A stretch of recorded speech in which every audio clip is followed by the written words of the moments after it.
आज हम देखेंगे सॉलिडवर्क्स में असेंबली को किस तरीके से क्रिएट किया जाता है। आपको स्क्रीन पर ये असेंबली शो हो रही होगी, इसका नाम है कनेक्टिंग लोड असेंबली। आज हम इसी को बनाना देखेंगे कि किस तरीके से इसको सॉलिडवर्क्स में हम बनाएंगे। लेकिन असेंबली बनाने से पहले आज हम ये जान लेते हैं असेंबली होता क्या है। तो बेसिकली असेंबली एक ऐसा ऑब्जेक्ट है या एक ऐसा पार्ट है जो कई सारे छोटे छोटे सब पार्ट से मिलकर बना होता है। यानी कि कोई ऐसा ऑब्जेक्ट जो दो या दो से अधिक पार्ट्स को एक साथ मिलाकर बनाया जाए, उसको हम असेंबली कहते हैं। फॉर एग्जाम्पल, आपने वर्कशॉप में लेथ मशीन पर काम किया होगा। अगर आप इंजीनियर हैं तो आपने कभी ना कभी वर्कशॉप पे काम किया होगा, वर्कशॉप में लेथ मशीन पे काम किया होगा। तो लेथ मशीन में कई सारे पार्ट्स होते हैं, जैसे कि चक, स्पिंडल हो गया, आपका टेल स्टॉक हो गया, हेड स्टॉक हो गया। तो जब इन सभी पार्ट्स को हम जोड़ देते हैं, आपस में मिला देते हैं, तो हमारी लेथ मशीन बनकर तैयार होती है। तो लेथ मशीन जब बनकर तैयार हो जाती है तो हम उसके ऊपर कई सारे ऑपरेशंस जो हैं वो कर पाते हैं। तो इससे क्या निष्कर्ष निकलता है, यानी कि जो हमारा पार्ट है इंडिविजुअली उसका कोई यूज़ नहीं है। सपोज हम एक गियर बना के रख दिए, एक गियर डिज़ाइन करके रख दिया हमने, तो उस गियर का कोई जो है ऑब्जेक्ट का कोई यूज़ नहीं है, वो ऐसे ही रखा रहेगा जब तक हम उसे किसी असेंबली में फिट नहीं करेंगे। और अगर वो गियर किसी असेंबली में फिट हो गया तो वो यूज़ हो पाएगा, उसका हम जो है उसका यूटिलाइजेशन कर पाएंगे अपने काम में। ठीक है, ये तो हो गई असेंबली की बात। अब आते हैं असेंबली बनाने की अप्रोच क्या है। तो असेंबली बनाने की दो अप्रोच होती हैं, पहला टॉप डाउन अप्रोच, दूसरा बॉटम अप अप्रोच। अब टॉप डाउन अप्रोच क्या है? टॉप डाउन अप्रोच हम एक सिंपल लैंग्वेज में समझते हैं। जब हमने सॉलिडवर्क्स ओपन किया, आइए हम आपको करके बताते हैं कि टॉप डाउन अप्रोच होता क्या है। आपको ये असेंबली दिख रही है, आज हम इसी को बनाना सीखेंगे कि किस तरीके से ये बनाई जाती है। इसको यहाँ से कट करते हैं। आप यहाँ होम पर गए, असेंबली सेक्शन ओपन किया। जैसे ही आप अपना असेंबली सेक्शन ओपन करेंगे, ठीक है, इसको क्रॉस कर देना है आपको। अगर आप टॉप डाउन असेंबली में काम कर रहे हैं, means top down approach use कर रहे हैं, तो आप जब सॉलिडवर्क्स के असेंबली सेक्शन में इंडिविजुअल पार्ट्स को पहले से क्रिएट ना करके असेंबली सेक्शन के अंदर ही आप पार्ट्स को क्रिएट करें, यानी कि असेंबली आपने ओपन कर लिया, उसके अंदर ही आप पार्ट को बना रहे हैं और उसको क्रिएट करके जो है एक के ऊपर एक पार्ट ऐड करते जा रहे हैं, तो उसको हम कहते हैं टॉप डाउन अप्रोच। वो कैसे करेंगे? आपको यहाँ इंसर्ट कंपोनेंट का ऑप्शन दिख रहा है, इस पर आप क्लिक करेंगे, आपको यहाँ न्यू पार्ट का ऑप्शन दिख रहा है। ठीक है, इस पर जैसे ही आप क्लिक करेंगे आपका एक पार्ट यहाँ जुड़ जाएगा। अब आपको क्या करना है, एस्केप की दबानी है। उसके बाद यहाँ आपको क्लिक करना है, आपको यहाँ एडिट पार्ट का ऑप्शन मिलेगा। जैसे ही आप इस पर क्लिक करेंगे, आपका वही फीचर ओपन हो जाएंगे जो आप फीचर्स मॉडलिंग में करते हैं, यानी कि पार्ट मॉडलिंग में आप जो फीचर्स यूज़ करते थे वही यहाँ आपको शो हो जाएंगे। जब आपका पार्ट बन जाएगा, आप यहाँ से बाहर आ जाएंगे, आपका एक पार्ट यहाँ ऐड हो जाएगा, यानी कि आप, और जैसे ही आपको दूसरा पार्ट ऐड करना है, फिर से आप यहाँ जाएंगे, एक और पार्ट ऐड करेंगे, वो भी यहाँ ऐड हो जाएगा इसी के नीचे, यानी कि आप टॉप से बॉटम की ओर जा रहे हैं। इसलिए इसे हम कहते हैं टॉप डाउन असेंबली अप्रोच। ठीक है, अब बात करते हैं सबसे ज़्यादा यूज़ होने वाली अप्रोच, जो कि है बॉटम अप अप्रोच। तो बॉटम अप अप्रोच में हम क्या करते हैं, पहले से ही पार्ट्स को क्रिएट करके रखते हैं। जैसे कि हम अभी तक पार्ट्स बनाते आ रहे थे, आपने पहले की वीडियोज़ में देखा, उसी तरह से हम पार्ट्स को पहले से बना लेते हैं, उनको सेव कर लेते हैं और उसके बाद असेंबली सेक्शन में जाके असेंबली को क्रिएट करते हैं। तो आज हम यही करने वाले हैं, हम बॉटम अप अप्रोच की हेल्प से इस असेंबली को क्रिएट करेंगे। तो आप देख सकते हैं इसमें 4 पार्ट यूज़ हो रहे हैं, जिसमें से पार्ट नंबर 2 एंड 3 दो बार यूज़ हुआ है, उसकी क्वांटिटी 2 लिखी हुई है। ये सारे इसके पार्ट्स हैं, ये बेस हो गया, ये कनेक्टर ब्लॉक हो गया, ये आपका व्हील कंपोनेंट है और ये कनेक्टिंग लोड। ये 4 पार्ट इसमें यूज़ हुए हैं। ठीक है, अब ये 4 पार्ट हम यहाँ यूज़ करेंगे। अब कैसे करना है, मैं आपको पार्ट बनाना नहीं सिखाऊंगा, क्योंकि आपको पार्ट बनाना मैंने पहले की वीडियोज़ में सिखा दिया है। तो हम देखेंगे असेंबली को कैसे क्रिएट करते हैं। आइए अपनी स्क्रीन को स्प्लिट कर लेते हैं और सॉलिडवर्क्स को ओपन कर लेते हैं। अब आपको क्या करना है, सबसे पहले असेंबली सेक्शन को ओपन करना है। असेंबली सेक्शन को ओपन करने के बाद कुछ इस तरह से ऑप्शन ओपन होता है, आप यहीं से पहला पार्ट जो है इसका सिलेक्ट कर सकते हैं। यहाँ देखिए मेरे पार्ट्स बने हुए हैं। ठीक है, तो इनको यहाँ से बड़ा कर लेते हैं। ये पार्ट है, आपको सबसे पहले क्या लेना है, बेस। यहाँ अपने बेस के नाम से आपको पार्ट शो हो रहा है, इसको आप सिलेक्ट करेंगे, ओपन करेंगे। जब आप यहाँ ओपन करेंगे तो पहली बार में आपको यहाँ से ओके करना है, यहाँ क्लिक नहीं करना है। क्यों? क्योंकि अगर आप यहाँ से क्लिक ओके करेंगे तो इस बेस का जो कोऑर्डिनेट है वो ऑटोमेटिक फिक्स हो जाएगा। अगर आपको कोऑर्डिनेट चेंज करना है, आप यहाँ से कोऑर्डिनेट चेंज कर सकते हैं। जैसे ही आप यहाँ से ओके करेंगे, आपका जो है ये पार्ट यहाँ पे फिक्स हो जाएगा। उसके बाद हमारा जो दूसरा पार्ट है वो क्या है हमारा, वो है हमारा ये व्हील्स। हम इसको व्हील्स को लेते हैं सबसे पहले, दूसरे नंबर पे हमारा व्हील है। तो व्हील कंपोनेंट की ड्राइंग हमारी कहाँ है, ये है। ठीक है, अब इस ड्राइंग को हम, पार्ट हमारा बना हुआ है, तो हम यहाँ इंसर्ट कंपोनेंट्स में जाएंगे। हमारा जैसे ही इंसर्ट पे जाएंगे तो ये डायलॉग बॉक्स ओपन हो जाएगा, यहाँ से आप पार्ट सेलेक्ट कर सकते हैं। अगर ये ओपन नहीं हो रहा है तो आपको इस तरह की एक विंडो शो होगी, आप यहाँ ब्राउज पे क्लिक करेंगे, आपको सेम चीज़ यहाँ शो हो जाएगी। अब हमको यहाँ से व्हील कंपोनेंट लेना है, इस पर सेलेक्ट करेंगे, ओपन पे क्लिक करेंगे। अब आप कहीं भी स्क्रीन पे क्लिक कर सकते हैं। ठीक है, अब आप ध्यान से देखिएगा, ये पार्ट यहाँ पे जो है इसके साथ जुड़ा हुआ है। ठीक है, यानी कि ये यहाँ जुड़ा हुआ है। ठीक है, तो इसके लिए हमें क्या करना होगा, इस होल का जो सेंटर है, सेंटर एक्सिस है, उसको इस शाफ्ट के सेंटर एक्सिस से मिलाना होगा। अब ये कैसे करेंगे, यहाँ ध्यान से सुनने की बात है। असेंबली को क्रिएट करने के लिए जो मेथड यूज होता है उसे हम कहते हैं मेट, यानी कि आप यहाँ पढ़ भी सकते हैं, create geometric relation between component, यानी कि ज्योमेट्रिक रिलेशन अगर आप क्रिएट करना है दो कंपोनेंट के बीच में तो आप मेट का यूज़ करता है। तो यहाँ आपको क्लिक करना है, ये इस तरह से जो है यहाँ कमांड्स आपको पुट करने के लिए ऑप्शन ओपन हो जाएंगे। यहाँ कई तरह की मेट होती हैं, standard mats, advance mats, mechanical mats, जो आपको कैम स्लॉट का हिंज का या गियर आपको मैकेनिकल पुश असेंबली क्रिएट करनी है तो आप इसकी हेल्प से कर सकते हैं।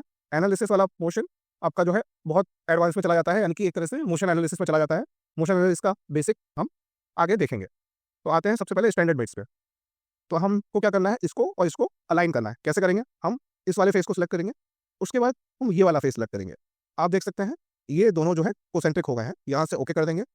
ठीक है, अब ये पार्ट जो है कहीं भी मूव कर सकता है इस एक्सिस के अलोंग। ठीक है, अब ये फिक्स नहीं हुआ है ना।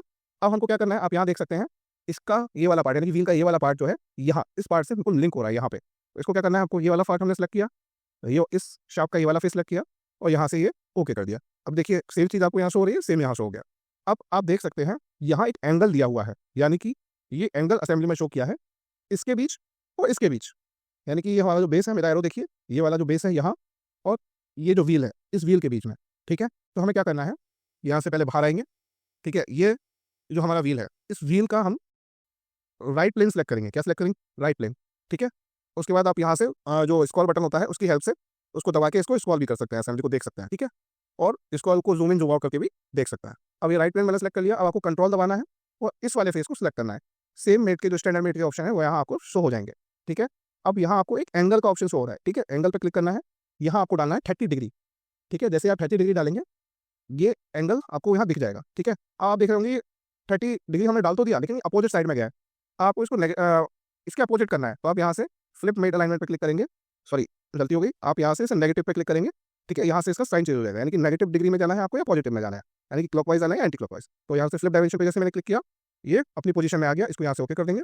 अब आप देख सकते हैं सेम पोजीशन यहाँ शो हो रही है। ठीक है, अब सेम पार्ट जो है हमारा व्हील कंपोनेंट 2 बार यूज हुआ है, आप यहाँ देख सकते हैं। अब एक तरीका ये है कि हम इंसर्ट कंपोनेंट में जाएं और दोबारा से यहाँ से व्हील को सिलेक्ट करके ओपन करके और फिर यहाँ लेके आएँ। ठीक है, दूसरा तरीका क्या है, आप कंट्रोल दबाएं और आपकी जो माउस है उसकी लेफ्ट की दबाएं और जो पार्ट आपको चाहिए उस पर क्लिक करें और स्क्रॉल कर दें कहीं भी स्क्रीन पे, तो सेम पार्ट आपका जो है कॉपी हो जाएगा। ठीक है, एक बार दोबारा देखते हैं, कंट्रोल दबाया और जो है आपकी लेफ्ट की दबाई और इस पर पार्ट को लिया और स्क्रॉल कर दिया। ठीक है, अब ये कॉपी हो गया। आपको ये पार्ट नहीं चाहिए, इसको डिलीट कर दीजिए। ठीक है, अब सेम वही इसको भी शाफ्ट में अलाइन करना है। इसका ये वाला फेस सेलेक्ट किया, कंट्रोल दबा के ये शाफ्ट सेलेक्ट की, स्टैंडर्ड मेट्स ओपन हो गए, कोसेंट्रिक कर दिया, ये कोसेंट्रिक हो गया। अब हमको सेम वही चीज़ करनी है, ये वाला फेस जो है इस शाफ्ट के फेस से अलाइन हो रहा है, इस फेस को सिलेक्ट करेंगे, इस फेस को सिलेक्ट करेंगे, यहाँ कोइंसिडेंट कर देंगे। ये एक पॉपअप है, इसे इग्नोर करेंगे, आप लोगों के में नहीं आएगा। ठीक है, ओके कर दीजिए। अब जैसे ही ये सिलेक्ट हो गया, ठीक है, अब ये रोटेट कर रहा है।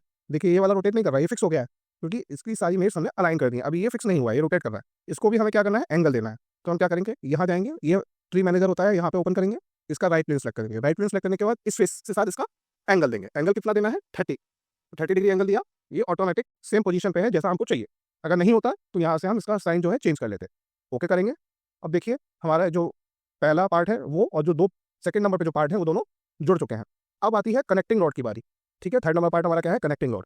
तो कनेक्टिंग रॉड कहाँ है हमारा, कनेक्टिंग रॉड हमारा ये रहा। ये पार्ट आपको खुद से क्रिएट करना है और आपको उसके बाद इसे ऐड करना है असेंबली में। तो मेरे पास ये पहले से बना हुआ है, यहाँ आप देख सकते हैं। तो हम क्या करेंगे, इंसर्ट कंपोनेंट्स में जाएंगे, हमारा ये ओपन हो जाएगा बॉक्स, यहाँ से कनेक्टिंग रॉड को सिलेक्ट करेंगे, ओपन करेंगे और कहीं भी ड्रॉप कर देंगे। अब इसको सिलेक्ट करना है, यहाँ सेलेक्ट करेंगे और इस बॉल को सिलेक्ट करेंगे और कोसेंट्रिक कर देंगे। ठीक है, इसे इग्नोर करिएगा। ठीक है, अब ये यहाँ पे कनेक्टिंग रॉड जो है फिक्स हो गई है। ओके, अब हम क्या करेंगे, अभी भी ये मूव कर रही है क्योंकि अभी इसमें असेंबली दोबारा से होगी इस बीच वाले पार्ट की, तब ये फिक्स हो जाएगी। अब क्या करना है हमको, ये हमारी जो कनेक्टिंग रॉड है इसी क्वांटिटी 2 यूज हुई है, यानी कि ये 2 बार यूज हुई है। तो हम इसको दोबारा से क्या करना है, यहाँ से कंट्रोल दबाना है, लेफ्ट की दबानी है माउस की और ड्रैग एंड ड्रॉप कर देना है। उसके बाद फिर से हमको इसको सिलेक्ट करना है, इस पार्ट को, इस वाले पार्ट को सिलेक्ट करना है, कोसेंट्रिक कर देना। अब आप देख सकते हैं ये इस तरफ है। ठीक है, हमको इस तरफ चाहिए तो हम यहाँ इस तरह से माउस की हेल्प से रोटेट कर सकते हैं, लेकिन ठीक है इस तरह से। ओके, लेकिन अब ये यहाँ इस तरह से, ठीक है, ये रोटेट हो रहा है, आप देख सकते हैं। अब हमारे पास क्या है, जो हमारा आखिरी पार्ट है कनेक्टर ब्लॉक, जो कि कुछ इस तरह से दिखता है, इसको हमें ऐड करना है। इसको ऐड करने के लिए हम क्या करेंगे, हम यहाँ पे फिर से इंसर्ट कंपोनेंट में जाएंगे, कनेक्टर ब्लॉक को लेंगे, ओपन करेंगे और यहाँ ड्रॉ कर देंगे। अब हमें ये वाला पार्ट लेना है, इसको कंट्रोल दबा के सिलेक्ट करना है, यहाँ से कोसेंट्रिक करना है और ये कोसेंट्रिक हो जाएगा। ठीक है, सेम हमें यहाँ करना है, इसको लेना है, इस वाले पार्ट को सिलेक्ट करना है और कोसेंट्रिक कर देना है। ठीक है, अब ये यहाँ कोसेंट्रिक हो गया, लेकिन आप देख सकते हैं ये इधर उधर मूव कर रहा है। ठीक है, यानी कि कहीं कम है कहीं ज़्यादा है, लेकिन यहाँ आप देख सकते हैं ये एक बराबर है। ठीक है, तो इसके लिए हम क्या करेंगे, इसके लिए हम एडवांस मेट लगाएंगे, यानी कि इस हम मेट वाले ऑप्शन पे जाएंगे। अब यहाँ आपको नहीं दिख रहा है, हम यहाँ क्लिक करेंगे एडवांस पे। अब यहाँ आपको विद मेट दिख रही होगी। विद मेट मतलब हम 4 फेसेस को सिलेक्ट करेंगे और ये पार्ट उन 4 फेसेस के बीच में अलाइन हो जाएगा, ये वाला पार्ट। ठीक है, तो हमें क्या करना है, इस वाले फेस को सिलेक्ट करना है। पहले यहाँ पे विद मेट सेलेक्ट कर लेते हैं। ठीक है, उसके बाद इस वाले पार्ट को हमने सेलेक्ट किया, इस वाले पार्ट को सिलेक्ट किया। उसके बाद अब सेकंड सिलेक्शन, ये पहले पार्ट का सिलेक्शन हो गया। ऐसा मत कीजिएगा कि एक पार्ट आप पहले उसका कर दें सिलेक्ट और फिर दूसरे का कर दें। पहली बार में आपको पहले ही एक ही पार्ट के फेस सिलेक्ट करना है। आप किसी का भी कर सकते थे, पहले इसका कर सकते थे, लेकिन मैंने पहले इसका किया। उसके बाद हमें दूसरे पार्ट का करना है जिसके साथ इसे अलाइन करना है। इसको सिलेक्ट किया और इधर वाले को सिलेक्ट किया। अब आप देख सकते हैं ये बराबर जो है फिक्स हो गया है। ओके कर देंगे, ये यहाँ पे असेंबली में बन गया है। आप देख सकते हैं हमारी ये असेंबली जो है क्रिएट हो चुकी है। ठीक है, जैसे आपने यहाँ पे विद मेट लगाई, आपको सेम ये असेंबली जो है क्रिएट होकर मिल गई। इसको हम यहाँ से आइसोमेट्रिक में चेक कर सकते हैं। सेम असेंबली आपको यहाँ दिख रही है। ठीक है, आगे की नेक्स्ट वीडियो में हम एक और असेंबली देखेंगे कि उसको किस तरीके से क्रिएट करते हैं, और उसके बाद हम आगे के जो सेक्शंस हैं like sheet metal and bed mat, वो हम आगे उसकी वीडियोस में देखेंगे। तो आज की वीडियो को यहीं खत्म करते हैं। Thank you.